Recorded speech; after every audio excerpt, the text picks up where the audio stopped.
Hey YouTube, it's Urgo. How does the Tesla work inside? Let's go take a look today. First off, one of the cool things is, watch this. Hold on, I'll take the key out of my pocket here so you see I'm not doing anything. Here's the key. Watch this. You just walk right up to it. It extends the door handle and you just open it up and the car is automatically on when you get in. And the only thing you have to do, the key I'm just putting down there, I can usually have it in my pocket. You just step on the brake and that's what turns the car on. That's all you have to do. And then you can just shift right into gear. It's really that simple. So let's go take a look, and I'm going to show you some of the things inside of here. The first thing you'll sort of note is, okay, so the steering wheel does have some controls on it here. Let's even that off a little bit so you can see better. Some actual buttons and things like that. But beyond that, the dashboard itself really doesn't have anything. It has a hazard button here, which turns, hazard lights on. And then it has this that opens up the glove compartment. But other than that, there's no actual physical buttons. Everything's controlled by this whole 17-inch touch panel here. So, like, if I wanted climate controls, I had a question on my video today about this. I can turn that on there, and I can, if I wanted to, control what the fan settings are. It has those settings right there. Temperature is controlled. Each side of the car has its own thing. It can either sync the two, just like, a lot of cars have this here. I can change that so I can have different temperatures on, that side has a different one now. It has heated seats on both the driver's side and passenger side, but also, I'll show you all the other controls here in a second, but it actually even has heated seats for the 3 seats in the back also, as well as the steering wheel and front windshield wipers. Or is it I don't know if it's windshield wipers or the windshield itself, but anyway, this is going to get hot if I leave these all on. It has 3 settings on each of them, so you can have varying levels of warmth. So, actually, I could just hit all off also. So it has all of that stuff that you can do there. All right, so just to go through the items here, we'll start at the top. So sunroof. If you notice here, this whole thing is a panoramic sunroof. It's glass in the back and in the front. And I can just either drag this or, click on it in a various places. So I'm just going to drag it all the way down. And you can see that it animates there as it's doing it. And it matches up exactly with what's right there. And then I can go, boop. And then, see, it fully opened that way there. So let's just close it up again. You can see it's closing. And it's closing up there also. The cool thing about this is, it's a cloudy day out right now, but I was worried that it was going to be too sunny through this here, because a lot of cars have, something you can slide back to close this up, but it doesn't have that. You can get an optional thing, but it actually does block out, I think it's 99% visible light, and even with direct sunlight, it doesn't bother me, which is awesome. So just to look down here, I'll show you inside these things in a little bit, but it has a front trunk or a frunk, and then it also obviously has the rear trunk here. And actually, I'll press this right now. You can see that it'll automatically go up, and if I press it again, it automatically closes also. So that's cool there. For the lighting in general here, it has a couple of different settings. It's day out at the moment, so you won't really be able to tell with these ambient lights. But there's lighting underneath over there on the side and in the back and things like that. But again, it's day, so you won't be able to see that at the moment. The auto high beam is awesome. I do leave this on, so I just turn on high beams all the time, and it automatically switches to low beams and turns the lights on in general. So if a car is coming, it'll automatically switch to low beams, which I love on that. Fog lights are, normal fog lights. I don't have them on daytime running lights, but it has that option also. For the headlights, that's what I was saying. Auto is what you can have, but if you wanted parking lights or force them on or off, you can do that as well. Dome lights are, inside here. I just have auto set, but if I wanted to, turn them on. Oh, hold on. There we go. So, you got dome lights all around there. Lights in the back too. And so those are dome lights. Let's put them back to auto. So the next thing on here is suspension. Suspension is actually pretty cool. What it'll automatically do is, you can adjust this, but at 65 miles an hour, it automatically lower the suspension to give you sort of better handling of the car. But if you're also around, some potholes or very high speed bumps, or your driveway is very steep, you can change the suspension to like very high, for example, here. And actually what it also does is it will remember the location like by the GPS, and it'll set it back to that. So we're actually rising up right now. I don't know if you'll be able to tell via here, but we're going up. Yeah, it's hard to tell. But it actually does really rise up, which is cool. So let's turn that off at the moment. So the next thing here is the driving modes. So I mean, I had a friend test this, and he liked sport mode. You can turn into their standard or comfort. It just basically is like the steering wheel and what you like on that. With creep, this is makes it sort of like a standard car. In a standard car, if you take your foot off of the brake, you sort of just go ahead a little bit. By default, this was turned off, and I think a lot of times in cities, if you're on like very flat land, people leave this off, so they only really need to use one foot to drive the car, because it has regenerative braking. So the one difference from driving a normal car to this is when you take your foot off the gas, you do slow down quite a bit. At the beginning, it was, oh my, wow, this is really slowing me down. Now I'm kind of used to it, but because of that, you don't need to use the brake nearly as much as you would a normal car to slow down, because it just sort of regenerates all that power from that. Range mode, if I'm on a really long trip, I can turn that on, and basically it turns off turns down the AC and things like that use extra battery. So we already looked at the cold weather a little bit here. It has trip counters also. The trip counters, these are actually, I reset this when I got the car, so that's how many miles I've actually driven on the car. There's the total odometer right there. So yeah, 1,533.2 miles I've put on here. And I've used, actually, wow, right on the dot, exactly 500 kilowatts of electricity. So that, a lot of the power I've actually charged at the free charging station, so it didn't cost me anything. But at home, my power is 10 cents a kilowatt hour. So what's that, like $50 in power for 1,533.2 miles? Not too bad there. Displays, that's just similar to like your phone. I have auto on for the most part here, but you can adjust the display levels for brightness and everything. So, yeah, I'm going to turn it down or up. The car has, an internet connection here. So you can see we're on 4G LTE right now. And this means always connected, since there's an app on my phone that I can connect to it. This will just keep the car always connected, and it'll keep it loading the GPS and stuff a lot faster, because that uses internet and internet radio and all that fun stuff. I haven't actually used this really much here, but if you want to use the e-brake and stuff like that, you can control that here. Settings, we'll go through these real quick. So each of the different things has their own little settings. So maps will automatically readjust if there's like 5-minute traffic advice, because it connects to, I think it's Google for traffic, has Google Maps and all of that, and it'll route it based on traffic. This I sort of turn on and off if I want to get information in the trip planner. When it's on, it'll, if you don't have enough power, to automatically route you through a supercharger. But if you want to see just sort of how far or how much you need to charge to get home directly, you got to turn that off. So I turn it on and off a little bit. The other preferences don't really matter as much, so skip over that. So driver profiles is pretty cool here. Like in a normal car, I can adjust my seat. And when I adjust it, it says that right there. And I can do, what I love to do is play with the seat. If I'm just relaxing, I can put it back. And then when I want to get going, I just hit that, and it puts it right back to my normal settings, which is great.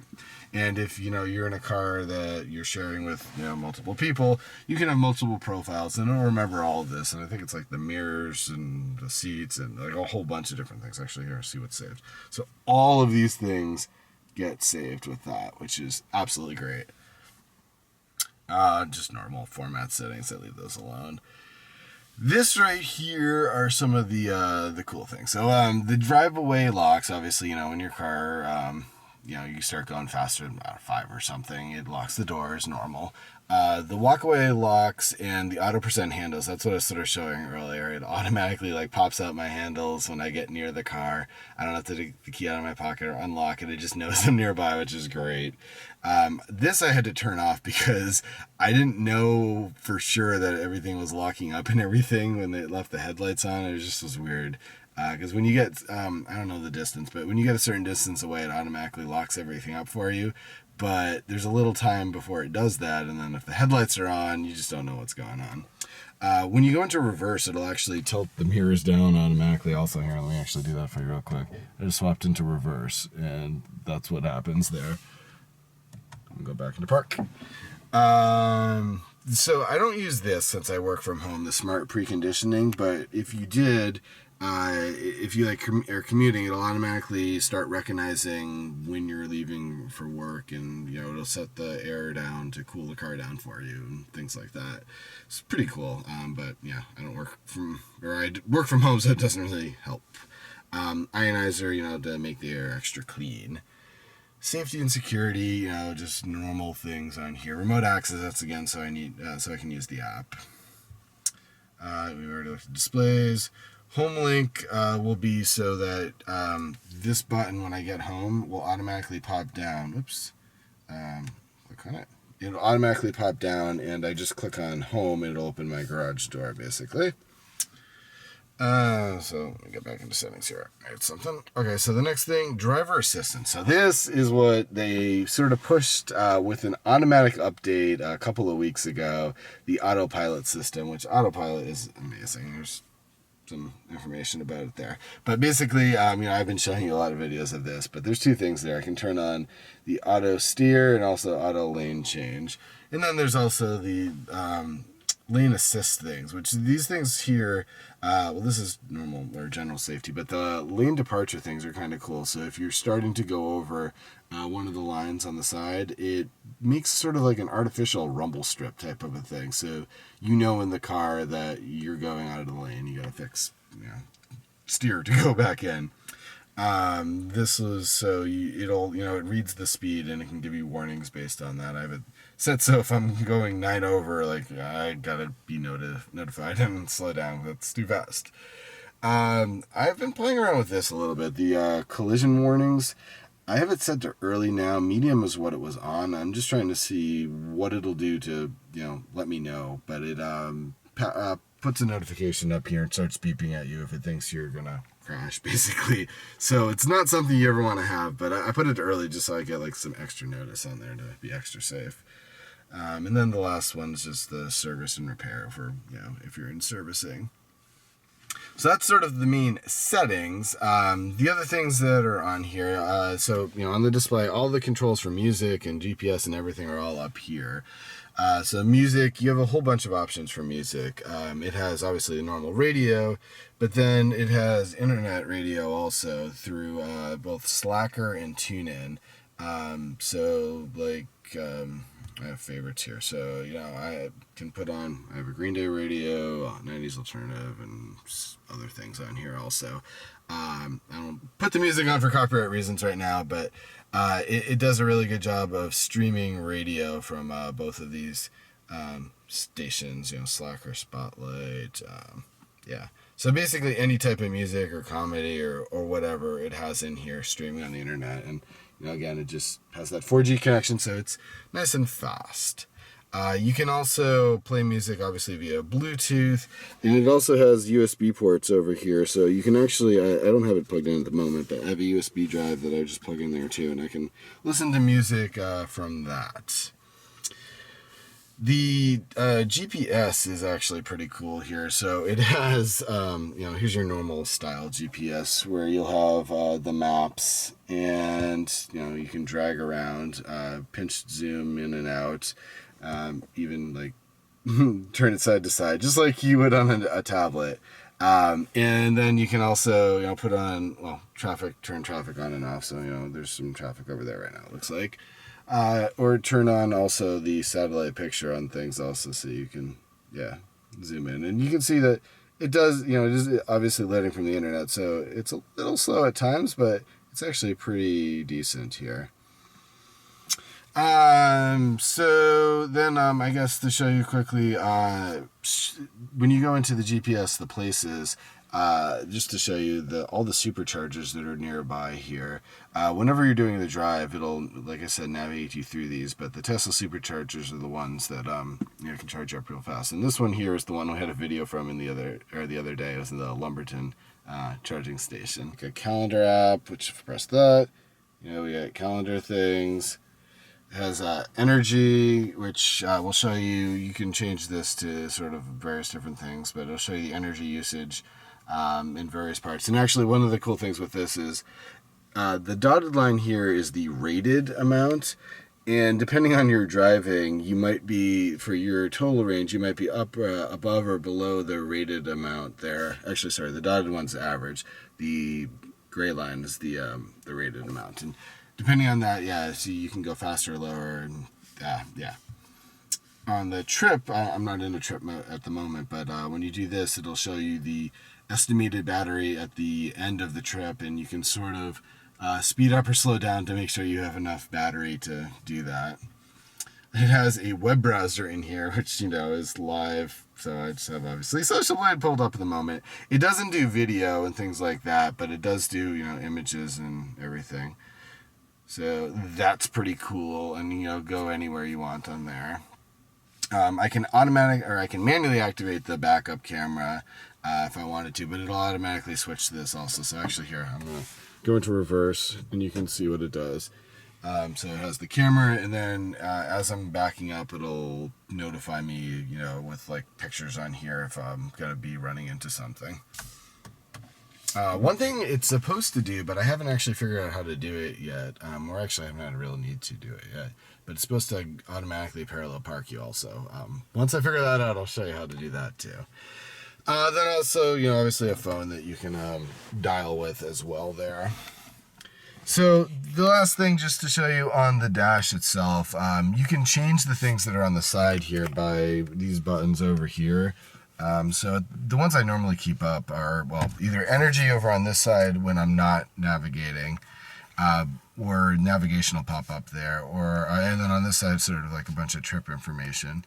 And you can hold it down, the button down I was just showing you. You can change it to various things. Like, I don't know, I wouldn't ever want the clock there, but you can have a clock if you want. You can have music information. This one's good, I guess. Shows you, the car's not going at the moment, but it'll show the tire pressure and everything. And, phone, and So let's go back to trips. And then, that's basically the general things in here. The other cool things, I guess, lights, you can actually just even press the button to turn them on and off. Mirrors, and normal cars, something that everything has. Ooh, that looks weird. There I am. And it's just a cool material here. We got great seats. Oh, so this is one thing that the car doesn't come with a center console by default. This is an aftermarket one that I got. Tesla has one also that I was trying out, but I like this one a lot more since it's more customized. So you can see, like, this is carbon fiber up here for whatever you call this on the dash. This matches it here. The one that Tesla had only came in black, so it didn't really match everything. The one bad thing, I guess I'll say, is it only has 2 cup holders here, and you can slide them up, and normally I like keeping that close because I use it as an armrest. So the center console helped with adding another one here, and I have for this section in the middle here, this slides open, and you can actually I have another cup holder I can put in here if I wanted to. But I normally just use it for storage of mints. And this little thing down here can be for a phone to go in. It's a little awkward, but I put it in there if we're not really going to be using it at all. Let's go outside, and let me just show you the front trunk, which is the frunk, and the back, and then we'll wrap this up. So I'll just press this, and that's open. No engine. So yeah, this can all be used for storage here. It's a lot of extra space right there. The one thing you have to be careful of is with putting this down, since this is all aluminum, you can't slam it, so it's a little hard to do with the camera here, but you're supposed to sort of push on both sides of the Tesla logo. And lastly, just go in the back here and open up the frunk. And you can see there is tons of storage in here. This thing flips down to sort of protect it so you can't see in, but just so much storage. This is one of my charging cables. So talk about charging a little bit. This here is actually an adapter I got so I can charge. This goes right into the car. This plugs in for the fast Nissan charging stations. This is a CHAdeMO adapter.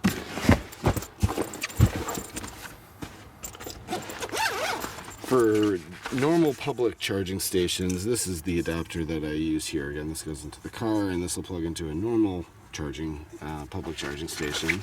If I wanted to use 110, this will work in just, a house, but super slow to use one of those. And then the other one I actually have at my house, the 240 one. It's in my garage still.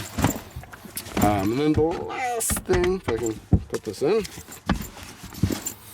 is there is room under here too, so like even more storage there. I haven't actually flipped these down yet, but this thing I guess comes out, and then you can flip the seats down too somehow. Oh, there we go. So you can get lots of storage. Stick something really large in the back here and tow it around. So let's press this, and there it goes.